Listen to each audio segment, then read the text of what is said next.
Hello बच्चों, आपका हमारे चैनल ITI हब में स्वागत है। चलिए आज हम कुछ इम्पॉर्टेंट क्वेश्चंस देखते हैं जो कि आपके DC जनरेटर से रिलेटेड हैं।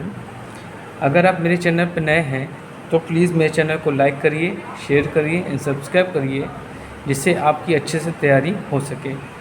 ये क्वेश्चन आपके NCVT के क्वेश्चंस हैं जो कि आपके बहुत इम्पॉर्टेंट क्वेश्चंस हैं। ये क्वेश्चंस आपके NCVT CBT एग्ज़ाम में पूछे जाएंगे, जो कि फिगर्स के क्वेश्चंस हैं। इन क्वेश्चंस को बड़े ध्यान से देखिएगा। चलिए स्टार्ट करते हैं। पहला क्वेश्चन है, कह रहा है अति कंपाउंड DC जनित्र का उपयोग किया जाता है। ऑप्शन पहला दिया है लंबी दूरी की संचरण लाइनों में, मध्यम दूरी की संचरण लाइनों में, छोटी दूरी की संचरण लाइनों में, उपरोक्त में से कोई नहीं। तो आपका जो अति कंपाउंड DC जनरेटर है उसका प्रयोग हम लोग क्या करते हैं, लंबी दूरी की संचरण लाइनों में करते हैं। चलिए अगला क्वेश्चन देखते हैं। DC जनित्र में चिन्हित किए गए भाग X का नाम बताइए। ये आपको एक फिगर दे दिया गया है, ठीक है। अब ये पूछा गया है कि ये कौन सा भाग है। आर्मेचर कोर है, आर्मेचर है, कम्यूटेटर सेगमेंट है, कम्यूटेटर राइजर है।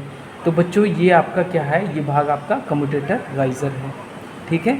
चलिए अगला क्वेश्चन देखते हैं। चित्र में प्रदर्शित DC जनित्र का नाम बताइए, ठीक है। ये आपको एक फिगर दे दिया गया है और आपसे पूछा गया है कि ये कौन सा DC जनरेटर है। ये आपका आर्मेचर हो गया, इसके साथ सीरीज शंट वाइंडिंग लगा दी गई, सीरीज फील्ड वाइंडिंग लगा दी गई और आपकी ये शंट है, ठीक है। ये से आपकी आर्मेचर करंट आ रही है और ये आर्मेचर क्या आपके दो भागों में डिवाइड हो जा रही है, ठीक है। ऑप्शन दिए differential long shunt compound generator, differential short shunt compound generator, cumulative long shunt compound generator, cumulative short shunt compound generator. तो बच्चों देखिए यहाँ पे डिफरेंस आ रहा है, ठीक है, और ये लॉन्ग शंट है, ठीक है। तो इसमें आंसर क्या हो जाएगा आपका, इसमें आंसर हो जाएगा आपका differential long shunt compound generator. चलिए अगला क्वेश्चन देखते हैं। ये आपको एक फिगर दे दिया गया है, ठीक है। DC जनित्र में चिन्हित किए गए भाग X का नाम बताइए, ठीक है। ये आपको एक फिगर दे दिया गया है और इसमें जो है X को डिनोट कर दिया गया। अब आपसे पूछ रहा है कि ये कौन सा भाग है। पोल टिप, पोल कॉइल है, पोल कोर है, पोल शू है। तो ये बच्चों क्या है, आपका पोल शू है। क्या है, ये आपका पोल शू है। पोल शू का कार्य क्या होता है बच्चों, ये क्या करता है, फ्लक्स को एयर गैप में समान रूप से वितरित करता है। ये भी कार्य आपको पता होना चाहिए। चलिए अगला क्वेश्चन देखते हैं। ये क्वेश्चन है एक आपको ये एक DC जनरेटर का चित्र में प्रदर्शित DC जनरेटर का नाम बताइए, ठीक है। ये देखिए, ये आपकी फील्ड वाइंडिंग है, ठीक है। ये आपकी फील्ड वाइंडिंग है और उसको एक्साइटेशन क्या हम अलग DC सोर्स से कर रहे हैं। ये देख रहे हैं, अब ये DC सोर्स दिया है, ठीक है। तो पूछा है कि ये कौन सा DC जनरेटर है। शंट जनरेटर है, कंपाउंड जनरेटर है, श्रेणी जनरेटर है, पृथक उत्तेजित DC जनरेटर, जिसको हम लोग इंग्लिश में सेपरेटली एक्साइटेड DC जनरेटर बोलते हैं। तो यहाँ पे देखिए आपकी फील्ड को एक्साइटेशन हम अगला सोर्स के द्वारा DC सोर्स के द्वारा कर रहे हैं। तो ये आपका सेपरेटली एक्साइटेड DC जनरेटर है। इसमें आंसर क्या होगा, पृथक उत्तेजित DC जनरेटर। चलिए अगला क्वेश्चन देखते हैं। देखिए क्वेश्चन दे दिया गया, आपको एक फिगर दे दिया, DC जनित्र का भाग का नाम है। ये आपको एक फिगर दे दिया गया है, ठीक है। और आपसे पूछ रहा है कि ये क्या है, स्टेटर है, पोल कोर है, योक या फ्रेम है, पोल शू है। तो बच्चों ये DC मशीन का फ्रेम है, ठीक है। DC मशीन का ये फ्रेम है, तो इसमें आंसर क्या होगा, योक सही है, ठीक है। और बच्चों ये किसका बना होता है, छोटी मशीनों की में कास्ट आयरन का और बड़ी मशीनों में कास्ट स्टील का या रोल्ड स्टील का, ठीक है। और इसके कार्य क्या है, ये क्या करता है, फ्लक्स को पाथ देता है, ठीक है।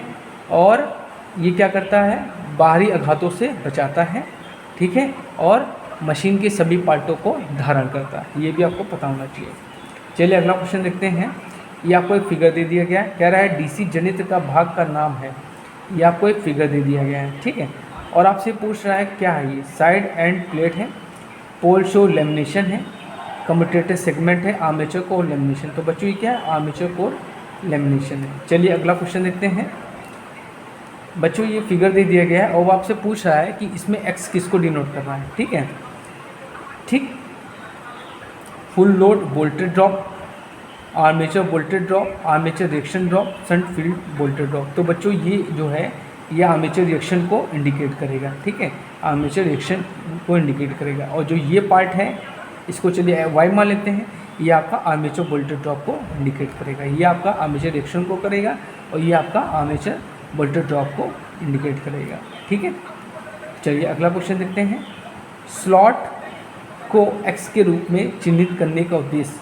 ठीक है, ये आपको स्लॉट दे दिया गया, इसको एक्स के रूप में चिन्हित करने का उद्देश्य क्या है।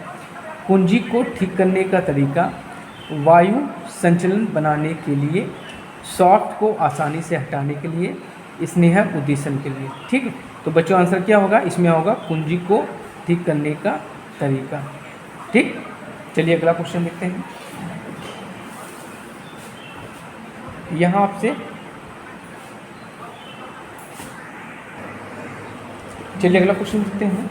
क्वेश्चन है कि डीसी जनरेटर में, ठीक है, कम्यूटेटर कनेक्शन में प्रतिरोध तार का उपयोग करने का उद्देश्य। ठीक, निरंतर वोल्टता बनाए रखना, आसक्ति सांख्यिकीय रूप से प्रेरित ईएमएफ, धारा की दिशा को आसानी से बदलना, उपरोक्त में से कोई नहीं। तो बच्चों इसमें आंसर क्या होगा, धारा की दिशा को आसानी से बदलना। चलिए ये लास्ट क्वेश्चन देखते हैं, फिगर वाला। ये आपको फिगर दे दिया गया, अब पूछ रहा है कि कौन सा जनरेटर का है। ठीक है, इसमें फिगर थोड़ा सही से दिया नहीं है, सही से देना चाहिए। छोटा संट कंपाउंड जनित, लॉन्ग संट कंपाउंड जनित, डिफरेंशियल कंपाउंड जनित, संचयी कंपाउंड जनित। तो बच्चों ये आपका कॉम्युलेटिव कंपाउंड जनरेटर का फिगर है, तो इसमें आंसर क्या होगा, संचयी कंपाउंड जनित। ठीक है, तो बच्चों आज मैंने आपको एनसीईआरटी के जितने भी फिगर के क्वेश्चन हैं डीसी जनरेटर के, उनको बताया है। इन फिगर्स को आप ध्यान से पढ़ लीजिएगा, क्योंकि इसी में से आपके सीबीटी एग्ज़ाम में क्वेश्चंस आएंगे। और अगर आप मेरे चैनल पर नए हैं तो प्लीज़ मेरे चैनल को लाइक करिए, शेयर करिए एंड सब्सक्राइब करिए, जिससे आपकी अच्छे से तैयारी हो सके।